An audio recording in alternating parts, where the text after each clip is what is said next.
ইলাহা,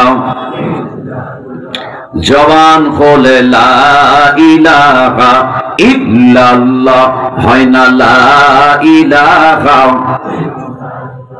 জবান খোলে লা ইলাহা, লা ইলাহা ইল্লাল্লাহু বলরে আমার মন, লা ইলাহা ইল্লাল্লাহু বলরে আমার মন। এই কালেমার জন্মে নবীজি সইল কত জ্বালাতন, লা ইলাহা ইল্লাল্লাহু বলরে আমার মন, লা ইলাহা ইল্লাল্লাহ, জোরে লা ইলাহা। চাঁদ সূরজার গ্রহ তারা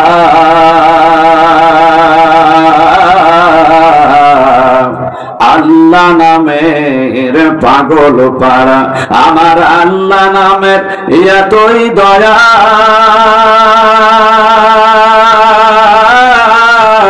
আমার আল্লাহ নামের এতই মায়া, লুকিয়ে রাখছেন হে আল্লাহ, লা ইলাহা ইল্লাল্লাহ, জবান খুলে লা ইলাহা।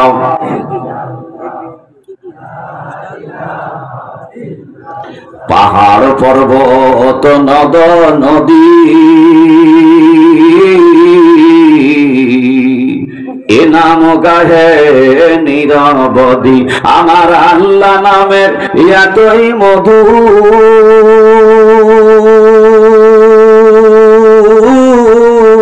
আমার আল্লাহ নামের এতই জাদু, লুকিয়ে রাখছেন হে আল্লাহ, লা ইলাহা, জোরে লা ইলাহা ইল্লাল্লাহু। আল্লাহু আকবার বলে হুঙ্কার মেরেছিল, একমাত্র মুসলমানের হুঙ্কার আওয়াজে বেশ্যা তসলিমা নাসরিন বাংলার জমিন দিয়া ভারতে পালাতে বাধ্য হয়েছিল। জবান খুলে কোন কথা ঠিক না বা ঠিক?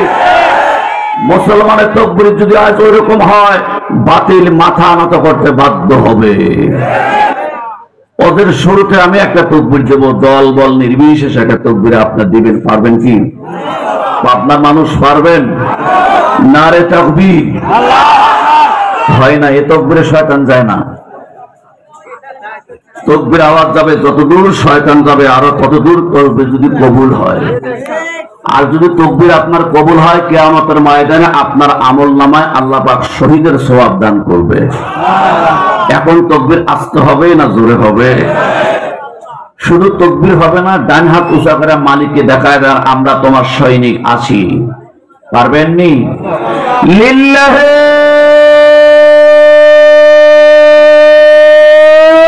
তাকবীর।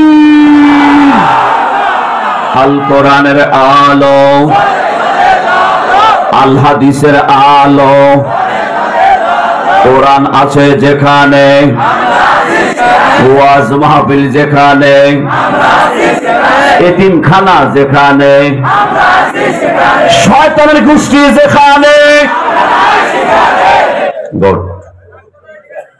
আমি মনে করছিলাম পাবনার মানুষ তালে তাল মিশাবি, কিন্তু এরা সচেতন মানুষ। কোন জায়গা কি লাগার লাগে পাবনা মানুষটা জানে। আলহামদুলিল্লাহ পড়ি ভাইজান।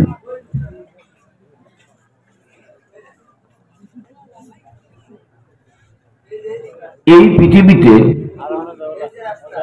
এমন একজন ব্যক্তি ছিল, খুব খেয়াল করবেন, এই পৃথিবীর জমিনে এমন একটা ব্যক্তিত্ব ছিল যিনি কোরআনের পণ্ডিত, যিনি কোরআনের গবেষক। এই লোকটার নাম ছিল হযরত ওমর। নাম কি? হযরতে খালি ওমর না, হযরত ওমর রাদিয়াল্লাহু তাআলা আনহু। ধরে কোন কথা ঠিক কিনা? খালি ওমর দিয়ে তো দেশ ভরা গরু চোর। আর আমি যে ওমরের কথা বলছি ইনি হলো হযরত ওমর রাদিয়াল্লাহু তাআলা আনহু। ধরে কোন সুবহানাল্লাহ। আওয়াজ হচ্ছে কত কষ্ট হচ্ছে কি ওয়াজ শুরু হতে যাচ্ছে, মাঝে মধ্যে গরম হিট আসবে, এটা কিন্তু মানিয়ে নেওয়া লাগবে।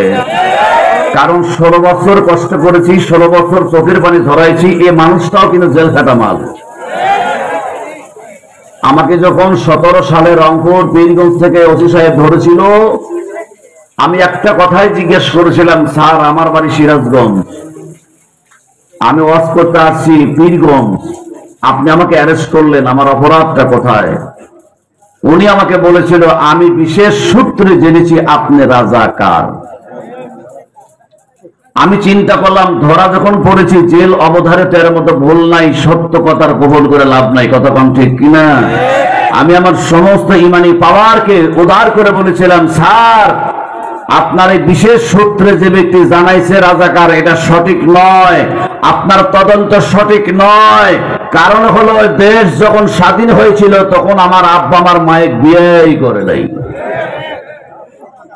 বলেন, আমার আব্বা যদি স্বাধীনের সময় মাকে বিয়ে না করতো, তাহলে এই লোকটা কি রাজাকার হবে? কথা কান